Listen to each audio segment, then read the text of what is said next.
Hello, and welcome to 2016 in the Penultimate Woodshop. Here we are. It is January 3rd, as I record this. And as we usually do, traditionally, we're starting in the front right corner of the shop. You can see, as always, a pile of masonry tools in the back in front of the step that still needs to come out. And guess what? That didn't happen in 2015.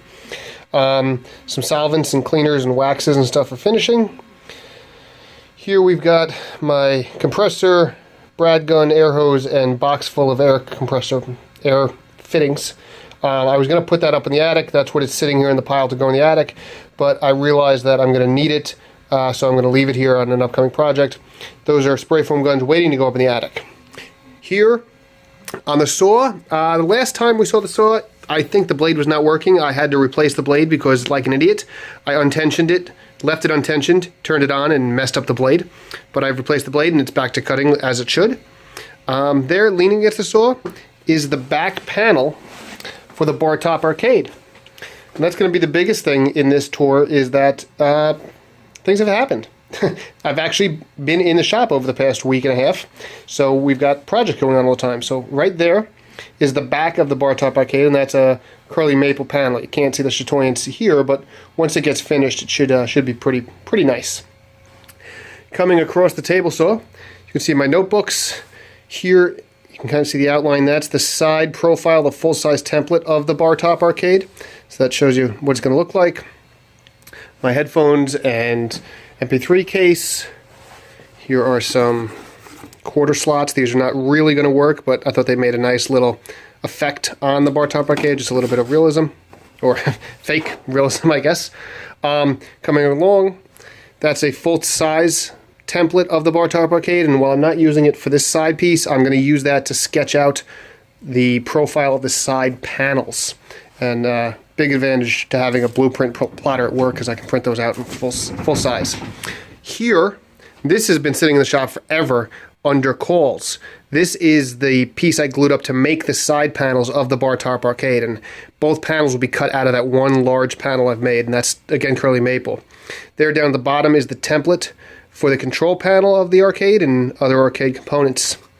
Here, this is my Pinewood Derby toolbox. I had to upgrade to a bigger toolbox, but now it fits the scales inside the toolbox. And then domino parts and my Drillnado boxes. Coming around, there's the regular sander cart. A couple things I would change. The base is not quite big enough. I'd like to have more storage in the drawers, and I'd like to have a third spot here where I've only got the two big machines. But still, I find it a very effective way to store all these sanders, and if you haven't seen it, it holds even more on this side. You've got 3 random orbit sanders and 3 grinders. It's all on wheels and comes out, and it's got this vacuum boom arm that I've got another vacuum hose swung off of. So I've got a Festool vacuum and power cord that hang off the end. There's my CT back there coming around to the bench. I've got the drill press out because I was using the drill press for both the bar top arcade, and you can see there are my 3 Sons Pinewood Derby cars.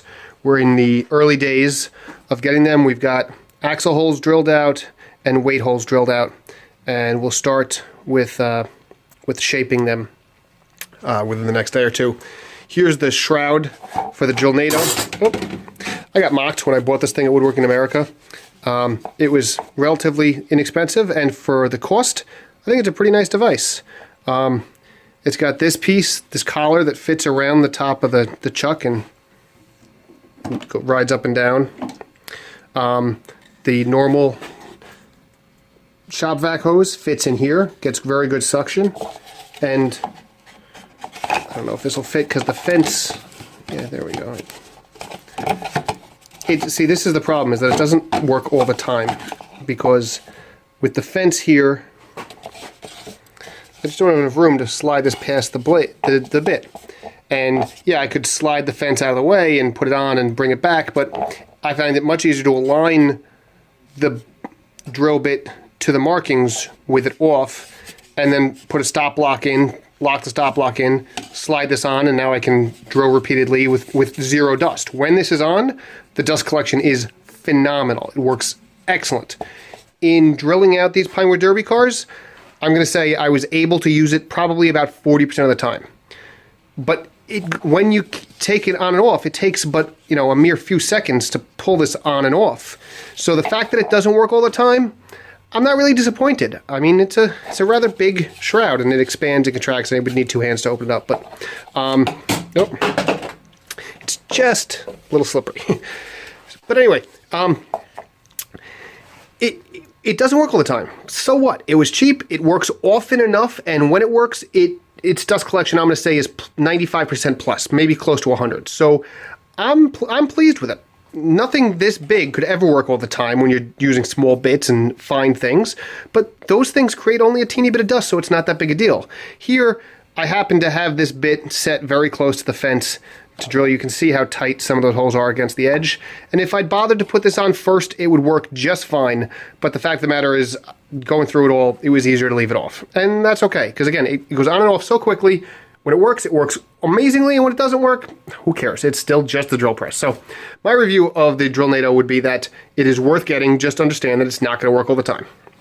So getting on with the tour, and off my Drillnado soapbox, here's the joiner as it always is, and back here on the bench, you can see more components of the bar top arcade. So here we have the base front panel. Those 2 squares are where the coin returns are going to go. This is the control panel with all of its 15 holes all drilled out. Drill press came in very nice for that. And then this, I could take the tape off, but this is going to be the top, and this is a marquee piece that comes down over the front panel, and that's where the front marquee graphics go. And that's just some scrap back there. Coming along, no changes here. Continue to be impressed with the glide saw and the Super Dust Deputy in what I call my bastard dust collection setup.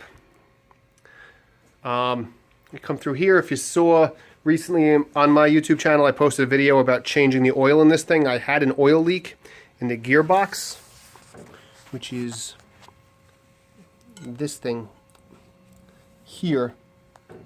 That's the gearbox. And it was leaking down, and you can see I got a little bit of oil on that plywood. Not a big deal. It took me an evening to change it out. It was a bit frustrating. I had to take a bit of it off. I spilt some. But now that I've got it done, the saw's running wonderfully. And there against it, you can see there is the main panel to the front of the arcade box. And I have to cut out a big square in the middle for the monitor. That is the monitor panel.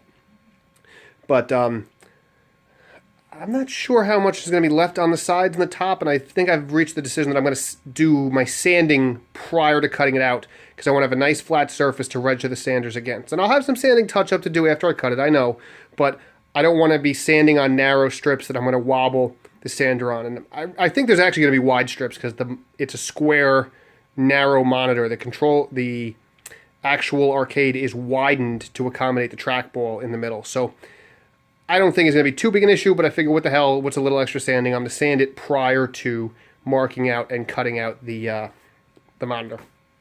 But we'll deal with that another day. I'm calling it in the shop tonight. Tomorrow we'll get back to the Pinewood Derby cars and the arcade. Excuse me, I'm bumbling my words. By the next shop tour, both these projects should be done and out, and maybe I'll let you know how we did in the Pinewood Derby race if I remember. Till then, have a wonderful January in your shops.